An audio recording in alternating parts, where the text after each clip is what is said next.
ମାଟିର ସମ୍ମାନ ନିଆଳିରେ ହେବ ପରିବର୍ତ୍ତନ। ଏହି ପରିପ୍ରେକ୍ଷୀରେ ନିଆଳିରେ ଅନୁଷ୍ଠିତ ହେଉଥିବା ସାମ୍ବାଦିକ ସମ୍ମିଳନୀରେ ଉପସ୍ଥିତ ପୂର୍ବତନ ଅର୍ଥ ରାଷ୍ଟ୍ରମନ୍ତ୍ରୀ ଏ ମାଟିର ସୁଯୋଗ୍ୟ ସନ୍ତାନ ଶ୍ରୀଯୁକ୍ତ ପଞ୍ଚାନନ କାନୁନଗୋ ମହୋଦୟ, ମଞ୍ଚରେ ଉପସ୍ଥିତ ଅଛନ୍ତି ପ୍ରଦେଶ କଂଗ୍ରେସ କମିଟିର वरिष्ठ उपसभापति श्रीयुक्त शिवानंद राय महोदय, मंचरे उपस्थित अच्छा आमर प्रिय प्रार्थी श्रीमती गीतांजलि मल्लिक महोदय, मंचरे उपस्थित अच्छा नियाली ब्लॉक कांग्रेस सभापति सदय सौभाग्य बाबू, मंचरे उपस्थित अच्छा युव चेहरा समाजसेवी श्रीयुक्त ज्योतिरंजन मल्लिक महोदय, उपस्थित सांबादिक बंधु माने मो समस्त को अभिनंदन जनाऊँगी। आपण मैंने ठीक समय आसी पहुंची आमर वार्ता नियाली अंचल में पहुंचे एवं सत्य तथ्य उपस्थापन करेंगे आपण आशा और विश्वास। ज्योतिरंजन मल्लिक गत 14 तारिख में नॉमिनेशन करते परवर्ती अवस्था प्रार्थी पत्र को स्वीकार करागला नहीं। माँ समाजसेवी आर्तत्रण मल्लिकर धर्मपत्नी गीतांजलि मल्लिक भारतीय जातीय कांग्रेस प्रार्थी रूपे निर्वाचन मंडल में प्रतिद्वंदिता करुछंती। परिप्रेक्षी आम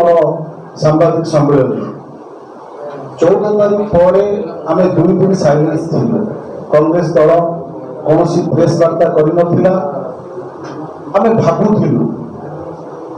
एक्चुअली ये जो षड्यंत्र किए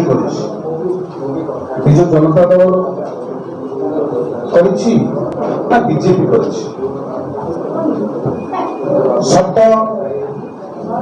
सतटा सबु समय बाहर को आस कारण ये हूँ जगन्नाथ मामुघर माटी शोभनेश्वर माटी ये मिछ कथा कही मिछ प्रतिश्रुति दे अन्य जन को खाल पके भी खसी पार ना। तेणु काली ही जना पड़गला गत काली आप उपस्थित थे गोटे सांबादिक सम्मेलन आम विधायक बंधु करते गोटे कथा कहले मुझे भावुची 3 थर निर्वाचन प्रतिद्वंदिता करने नॉमिनेशन किपर भाव में करा जाए साधारण भाव में आइडिया ना। तो भावुची से नॉमिनेशन पत्र देखती कि नॉमिनेशन में केवल साक्षर करते नॉमिनेशन पत्र नॉमिनेशन टिकेट बी फॉर्म ता विषय किसी अभिज्ञता ना। स्पष्ट भाव में लिखाई जब बी फॉर्म में 2टी कलम अच्छी जड़े नॉमिनेशन करी से कटि जाए तार परवर्ती अवस्था आउ जन को से जगह प्रार्थीपत्र स्वीकार हम 2 जन से नॉमिनेशन करेंगे बी फॉर्म में। ये आइडिया बंधुकर नहीं ताले आपण मानकु से कहिले कि 14 तारीख दिन नॉमिनेशन कटिला संगे संगे किपरि भाव माँकर नॉमिनेशन होला। यदि नॉमिनेशन बाबद किसी आइडिया था हम तो से काली आपण मानकु ये प्रश्न करि न थाते कि आपण सांबादिक बंधु मान जो काली थिले तामे प्रश्न भी केही करि ना जाय भी ये गला प्रथम प्रश्न से बोले वकील किए अच्छा से बोले दिखती लास्ट में साइन करती बोली अनुभव करी काली से कहते। द्वितीय कथा कहले कि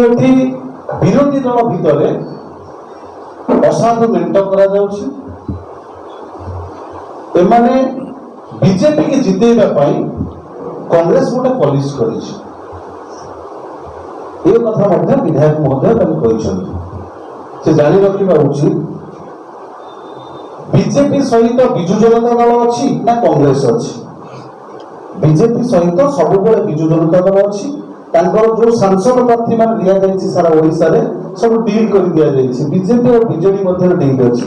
बीजेपी सहित कांग्रेस कौ जगह डील ना सारा भारत वर्ष में कांग्रेस लड़ुची बीजेपी सहित। बीजेपी जो नेता अच्छा नरेंद्र मोदी जो भारत वर्ष में गोटे लोक को भय करते सी हूँ आम नेता राहुल गांधी ताले आम सहित डील केमती रही से भावुंट विगत दिन में जो डील कर डील आ संभवपर नुहे भूली जातु। तेणु आम अनुभव कलु कि काली जो दुई दिन कांग्रेस दल साइलेंस रहिबा परे काली जो प्रेस मीट करी विधायक बंधु कहले एटा तांकर षडयंत्र नुहे तो आमे ताको प्रश्न करूछु। आमर क्षति हिची आमर जने प्रार्थी ताको पुओ दीर्घ 2 मास धरी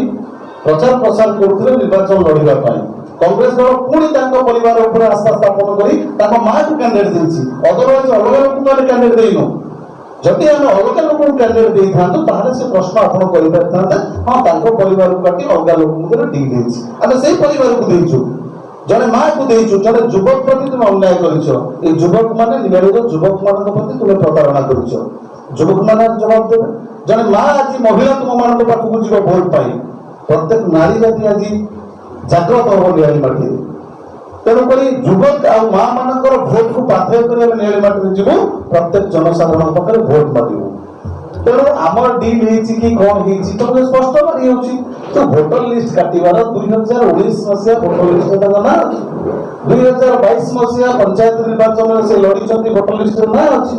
2023 मसिया भोटर लिस्ट ना अच्छी परिवार 2024 मसिया 1/1/2024 मसिया भोटर लिस्ट परिवार समस्त ना अच्छी जड़े मात्र लोकर ना ना दुईटी पंचायत गोटे हूँ माधव पंचायत गोटे हूँ नुआगाँ पंचायत माधव पंचायत तुम किए अच्छा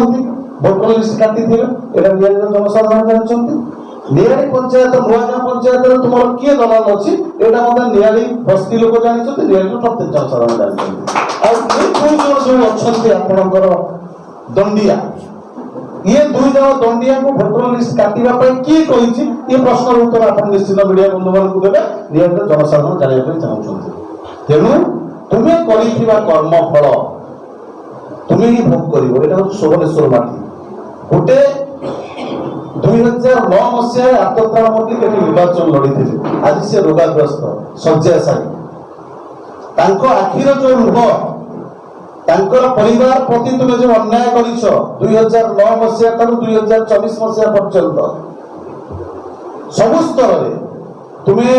सबु स्तर अतिक्रम कर तेणु 2024 मसीह तुम्हें जो कर्म कर कर्म फल तुम्हें खूब शीघ्र पाइब कारण ये माटी परिवार ये गोटे निर्दिष्ट परिवार तुम्हें अन्याय कर 2009 मसीहा प्रति अन्याय होता 2024 मसीहा पु प्रति अन्याय होता जिते अन्यायर सीमा बढ़ी जाए जिते दुर्नीति बहुत हुए सेतबले दुर्गतिनाशिनी दुर्गा मां भाव आविर्भाव होती महिषासुर बध करने तेणु 2024 मसीह महिषासुर बध हम दुर्गा मां रूप में आसी महिषामर्दिनी रूप में आसी निश्चिंत रूप महिषामर्दिनी को विनाश करेंगे धर्मर प्रतिष्ठा हम आदर्श नियारी निश्चिंत रूप गठन हम स्वार्थ स्वाभिमान जो नियारी माटी नष्ट क्षुण्ण तार जवाब निश्चित 15 वर्षर जवाब आपण मानकु निश्चित रूप में मागिबे आमे एटी निश्चित रूप में अनुभव करूछु तुमे जो दुई भाई अछ मिलजुल सरकार चलौछ ओडिसा रे कोलाकोली आ केंद्र कोलाकोली आ ओडिसा रे कली करूछ तुमे दुई भाई दुई दल मिसी आम प्रार्थी पत्र लिस्ट तुमे ही काटिछ तो जवाब रहिबे तुमे तेणु नियर जनसाधारण भल भाव जानिछंती एते नीच स्तर को आप गोटे साधारण नागरिकर अधिकार अच्छी निर्वाचन लड़ाई क्षुण्ण करने तुम्हें पछौ ना एत बड़ा नीच काम करुच कारण तुम्हें डरी जाइछ कि कांग्रेस दल कांग्रेस प्रार्थी जो दिखाई भल प्रार्थी दिखाई युवक प्रार्थी दिखाई निश्चित रूप से निर्वाचन में विजय लाभ कर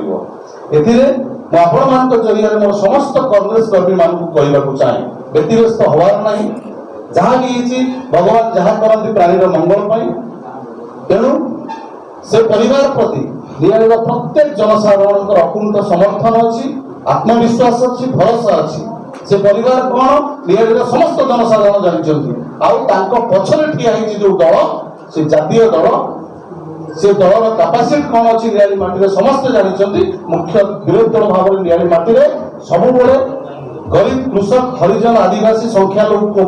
जो अन्याय अनीति दुर्नीति हुए ये दल सब नियारी माटी राजस्था लड़ाई करे तेणु बहुत बड़ दल पक्षर अच्छा पक्षरे पूर्वतन अर्थराष्ट्र मंत्री पंचानन कानून अच्छा रवि मल्लिक अच्छा कांग्रेस दल अच्छी कांग्रेस परिवार अच्छी এটি ভয়ভীত হবার নাই। আমার প্রার্থী